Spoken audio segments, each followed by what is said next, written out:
teman-teman, apa kabar? Semoga teman-teman selalu dalam keadaan sehat dan bahagia. Ketemu lagi bersama saya, Dian, dan pada video kali ini, saya akan menjawab 2 pertanyaan yang dikirimkan ke email saya. Tanpa menunggu waktu lama, yuk kita bahas bersama. Pertanyaan pertama adalah, pada saat memasang beban dengan 2 leg sling dengan pusat gravitasi benda berada tepat di tengah, bagaimana rigger di lapangan dapat dengan mudah menentukan apakah mereka telah memperoleh sudut 60 derajat di antara sling dan beban? Teman-teman, saya akan mencoba untuk menjawab pertanyaan tersebut. Ketika panjang sling sama dengan center of gravity benda berada di tengah-tengah, maka kita tahu bahwa kita memiliki sudut pengangkatan 60 derajat. Nah, bagaimana kita tahu tentang hal ini? Teman-teman jangan lupa bahwa jumlah ketiga sudut harus sama, yaitu 180 derajat. Dengan demikian, kita memperoleh segitiga sama sisi dengan 3 sisi yang sama, seperti yang diilustrasikan pada gambar terlampir. Dengan kata lain, setiap sudut yang dibentuk adalah sama, yaitu 60 derajat, dan membentuk jumlah sudut 180 derajat. Jadi, rigger di lapangan dapat menggunakan metode ini untuk memastikan bahwa mereka memiliki sudut pembebanan 60 derajat dan center gravity benda tepat berada di tengah beban yang akan diangkat. Pertanyaan kedua adalah, kapan kita menggunakan wire sling, chain sling, atau synthetic sling? Saya akan mencoba untuk menjawab pertanyaan tersebut. Wire sling sering digunakan karena memiliki strength, durability, abrasion resistance, dan ability to conform to the shape of the loads.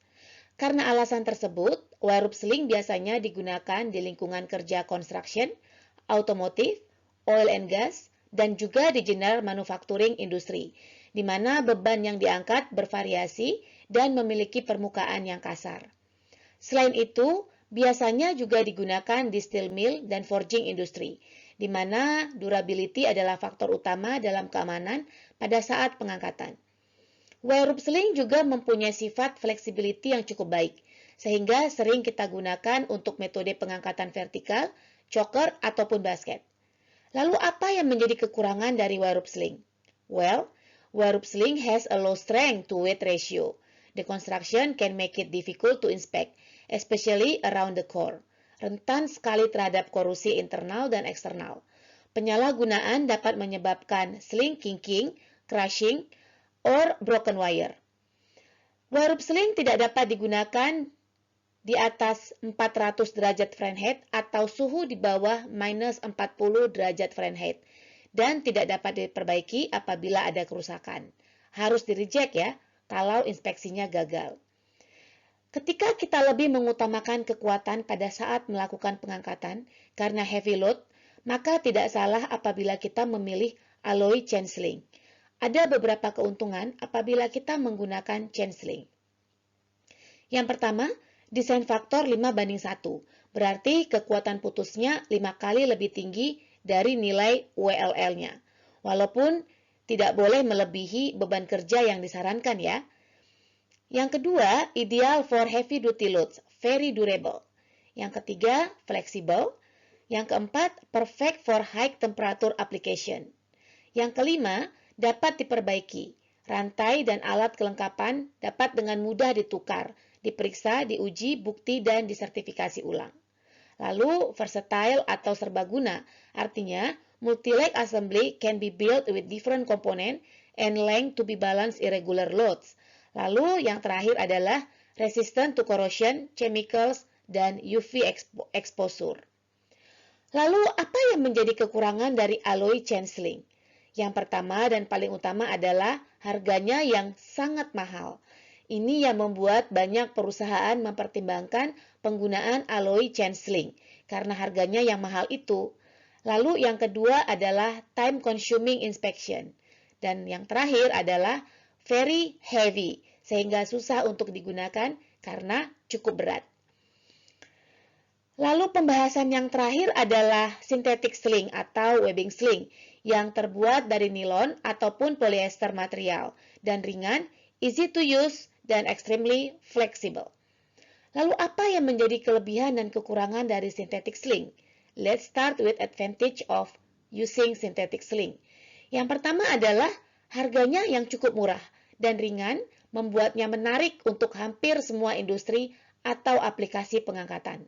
Lalu terbuat dari bahan yang lembut dan fleksibel, cukup kuat untuk mengangkat beban berat dan akan melindungi beban halus dari goresan.